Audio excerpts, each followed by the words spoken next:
1951 সাল এক ঠান্ডা সকালে ব্রিটিশ অভিযাত্রী এরিক শিপটন আর মাইকেল ওয়ার্ড এভারেস্টে ওঠার নতুন রাস্তা খুঁজছিলেন। হঠাৎ তাদের চোখ পড়ল একটা অদ্ভুত জিনিসের ওপর।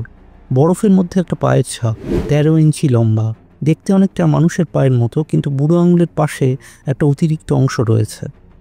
মানুষের পায়ের ছাপ তো এত বড় হয় না, তাহলে এটা কিসের পায়ের ছাপ?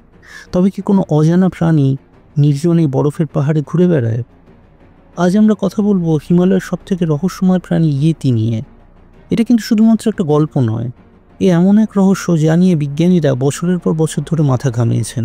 বহু অভিযাত্রী হিমালয়ে এসেছেন শুধুমাত্র ইয়েতি দেখবেন বলে। পাশাপাশি স্থানীয় শেরপাদের মনে কিন্তু প্রচণ্ড ভয় আর কৌতূহল রয়েছে এই অজানা প্রাণীটিকে নিয়ে। আপনি কি জানেন, আলেকজান্ডার দি গ্রেট থেকে শুরু করে হিটলারের নাৎসি জার্মানি পর্যন্ত চেষ্টা করেছে ইয়েতি খুঁজে বের করার। এদিকে একজন বিজ্ঞানী নাম ড্যানিয়েল সি টেইলর, তিনি দাবি করেছেন 60 বছর ধরে চেষ্টা করার পর অবশেষে তিনি নাকি এই সমস্যার সমাধান করেছেন, যদিও এখনও অবধি অকাট্য কোনো প্রমাণ হাজির করা যায়নি। ইয়েতি, তিব্বতী ভাষায় একে বলা হয় গ্যাদ্রেদ। গ্যা মানে পাথুরে জায়গা, আর দ্রেদ মানে ভাল্লুক, অর্থাৎ পাহাড়ি ভাল্লুক। কিন্তু স্থানীয় শেরপা এবং তিব্বতী লোকেদের কথা অনুযায়ী এ কিন্তু কোনো সাধারণ ভাল্লুক নয়। তাদের কথা অনুযায়ী 3 ধরনের ইয়েতির অস্তিত্বের কথা জানা যায়। প্রথমটি হচ্ছে নিয়ালমো, কালো লোমওয়ালা প্রায় 15 ফুট লম্বা এই প্রজাতিটি নাকি সবথেকে ভয়ঙ্কর। দ্বিতীয় প্রজাতিটির নাম হচ্ছে চুতি, প্রায় 8 ফুট লম্বা, আর এদের দেখতে পাওয়া যায় হিমালয়ের 8 থেকে 10,000 ফিট উচ্চতায়। আর শেষ অর্থাৎ তৃতীয় প্রজাতির নাম রাংশিন বম্বো।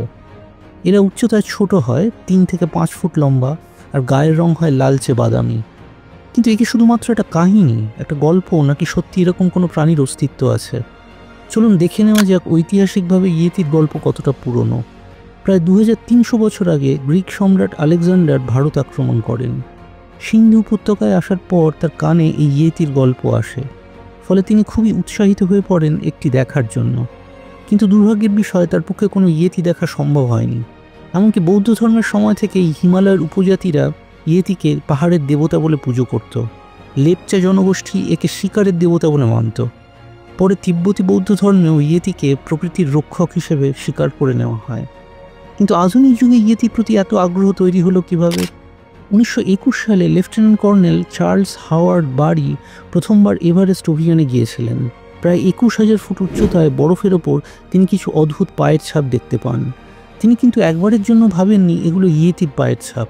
তিনি ভেবেছিলেন হিমালয়ের কোনো নেকড়ে জাতীয় প্রাণীর পায়ের ছাপ বরফের ওপর কিছুটা গলে গিয়ে অত বড় দেখাচ্ছে। কিন্তু তিনি যখন তার গাইডদের সঙ্গে এ ব্যাপারে আলোচনা করেন, তখন সেই শেরপা গাইডরা তাকে জানায় এই পায়ের ছাপ হলো বরফের মানুষের, যাকে তারা ডাকত মোতো কাংমি নামে। আর এরপরেই শুরু হয় অ্যাবোমিনেবল স্নোম্যান কথাটা। কলকাতা স্টেটসম্যান পত্রিকার একজন সাংবাদিক হেনরি নিউম্যান প্রথমবার এই কথাটা ব্যবহার করেন।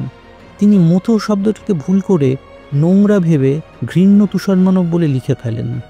তবে ইয়েতির গল্প আসল জনপ্রিয়তা পায় 1951 সালে, যখন সেই এরিক শিপটন সেই বিখ্যাত পায়ের ছাপের ছবি তোলেন। ছবিটা বিশ্বজুড়ে ছড়িয়ে পড়ে, আর ইয়েতির খোঁজে অভিযানের হিড়িক পড়ে যায়। 1954 সালে ব্রিটিশ পত্রিকা ডেইলি মেল প্রথম বড় ইয়েতি অভিযান পাঠায়। এরপর থেকে ইয়েতি জ্বর অর্থাৎ ইয়েতি ফিভার ছড়িয়ে পড়ে সারা বিশ্বে। আমেরিকান তেল ব্যবসায়ী টম স্লিকো কয়েকটা অভিযান পাঠান। একবার তো তারা 500 জন পোর্টার আর ব্লাডহাউন্ড কুকুর নিয়ে 6 মাস ধরে ইয়েতির সন্ধানে হিমালয় ঘুরে বেরিয়েছিলেন। দ্য ওয়ার্ল্ড বুক এনসাইক্লোপিডিয়া ইয়েতির ব্যাপারে আগ্রহী হয়ে এডমন্ড হিলারির সঙ্গে যোগাযোগ করে। হ্যাঁ, সেই এডমন্ড হিলারি যিনি তেনজিং নোরকের সঙ্গে প্রথমবার এভারেস্ট জয় করেন। হিলারি তখন কিছুটা বিশ্বাস করতেন যে ইয়েতি হয়তো আছে, কিন্তু তিনি বলেছিলেন শুধু ইয়েতি খুঁজতে যাওয়া ঠিক না, আমাদের দেখা উচিত মানুষ কিভাবে এত উঁচু জায়গায় বাঁচে। তাই তারা 19,000 ফুট উচ্চতায় একটা ঘর বানিয়ে অত উঁচুতে মানুষ কিভাবে বেঁচে থাকে সেটা নিয়ে গবেষণা শুরু করেন। ইতালীয় পর্বতারোহী রেইনহোল্ড মেসনারের গল্পটা আরও চিত্তাকর্ষক। 1986 সালে তিনি তিব্বতে হারিয়ে গিয়েছিলেন। সন্ধ্যাবেলা তিনি একটি বড় কালো আকৃতির প্রাণী দেখতে পান, দেখতে মানুষের মতো কিন্তু শক্তিশালী আর দ্রুতগামী। সেই রাতেই তিনি আবার দেখেন প্রায় 7 ফুট লম্বা একটা প্রাণী। এরপর তিনি 12 বছর ধরে হিমালয়ে ইয়েতির খোঁজ করেন, কিন্তু মেসনারের 12 বছরের গবেষণার পর যা বেরিয়ে এলো তা হতাশাজনক। তিনি লাসা আর কারাকোরামে আরও ওই ধরনের প্রাণী দেখেছিলেন, কিন্তু তার মতে এটা শুধুই একটা পাহাড়ি ভাল্লুক। এর বহু আগে আরেকজন অভিযাত্রী আর্নেস্ট শেফার 1939 সালে নাৎসি জার্মানি থেকে ইয়েতি খুঁজতে এসে একই কথা বলেন। অনেকে বলে নাৎসিরা একটা প্রাণীকে গুলি করে মেরেছিল, কিন্তু শেফার বলেন সেটা ছিল শুধু একটা বড় তিব্বতী ভাল্লুক। এবার আসুন দেখা যাক আধুনিক বিজ্ঞান কি বলছে এ ব্যাপারে। ইয়েতির অস্তিত্ব প্রমাণের জন্য অনেকেই চেষ্টা করেছেন। অনেক প্রত্যক্ষদর্শী বলেছেন তারা ইয়েতি দেখেছেন। অনেকে ফটো এমনকি ভিডিও দেখিয়ে প্রমাণ করার চেষ্টা করেছেন যে ইয়েতি বলে কোনো প্রাণীর অস্তিত্ব আছে। এর মধ্যে কিন্তু অনেক ফটো এবং ভিডিও জাল বলে প্রমাণিত হয়েছে। তবে কি অকাট্য প্রমাণ হিসেবে এখনও কিছুই পাওয়া যায়নি? এই হালে 2017 সালে অক্সফোর্ড বিশ্ববিদ্যালয়ের ব্রায়ান সাইক্স নামে একজন বিজ্ঞানী সব ইয়েতির নমুনা, চুল, নখ, হাড় সংগ্রহ করতে বলেন। তিনি অনেক কিছু পান, কিন্তু বেশিরভাগই ছিল ভাল্লুক বা ভেড়ার। তিনি ডিএনএ পরীক্ষা করেন আর দেখেন এর মধ্যে দুটো নমুনা ভাল্লুকের মতো, কিন্তু কোনো পরিচিত প্রাণীর সঙ্গে মেলে না। সবচেয়ে কাছের মিল ছিল পোলার বিয়ারের, কিন্তু ডিএনএতে কিছু অদ্ভুত সিকোয়েন্স ছিল যেটা কারুর সঙ্গে মিল ছিল না। তার গবেষণা ছড়িয়ে পড়ার পর ইয়েতি নিয়ে আবার হইচই শুরু হয়, কিন্তু কিছু ছাত্র তার ডিএনএ পরীক্ষা করে দেখান যে সাইক্স ভুল করেছিলেন। এটা কোনো নতুন প্রাণী নয়, বরং একটা পরিচিত প্রাণীর অসম্পূর্ণ ডিএনএ।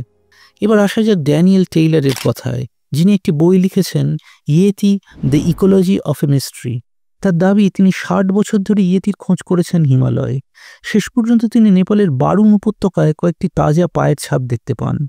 একজন স্থানীয় শিকারী তাকে বলে যে এই ছাপগুলি আসলে এক ধরনের গেছো ভাল্লুকের পায়ের ছাপ, কিন্তু এই ছাপে বুড়ো আঙুলের পাশে যেন আরেকটি অতিরিক্ত অংশ রয়েছে, অনেকটা শিপটনের তোলা ছবির মতন। আসলে কোনো ভাল্লুক যদি দীর্ঘদিন গাছে কাটায় তাহলে তার পায়ের বুড়ো আঙুলের অংশটি খানিকটা বেঁকে যায় গাছের ডাল ধরবার জন্য। তাতেই মনে হয় যেন আরেকটি অংশ তৈরি হয়েছে। তাহলে ইয়েতি আসলে কি এশীয় কালো ভাল্লুক? বিজ্ঞান কিন্তু বলছে হ্যাঁ তাই, কিন্তু হিমালয়ের স্থানীয় লোকেরা, শেরপা এবং উপজাতিরা এখনও মনে করে ইয়েতি আছে। আর এটা আমাদের মনে করিয়ে দেয় প্রকৃতিতে এখনও অনেক রহস্য আছে, এখনও অনেক কিছুই জানার কিন্তু বাকি। পরের বার যখন আপনি হিমালয়ের কোনো পাহাড়ের দিকে তাকাবেন, তখন হয়তো ভাববেন ইয়েতি কি সত্যিই আছে। হয়তো এটি সত্যি একটি সাধারণ পার্বত্য ভাল্লুক, কিন্তু সত্যি কথাটা হলো প্রকৃতির সব রহস্য এখনও আমরা উন্মোচন করতে পারিনি। এরকম আরও রহস্যময় কোনো গল্প শুনতে আমাদের চ্যানেল সাবস্ক্রাইব করুন আর নোটিফিকেশন বেলটি প্রেস করুন। ধন্যবাদ।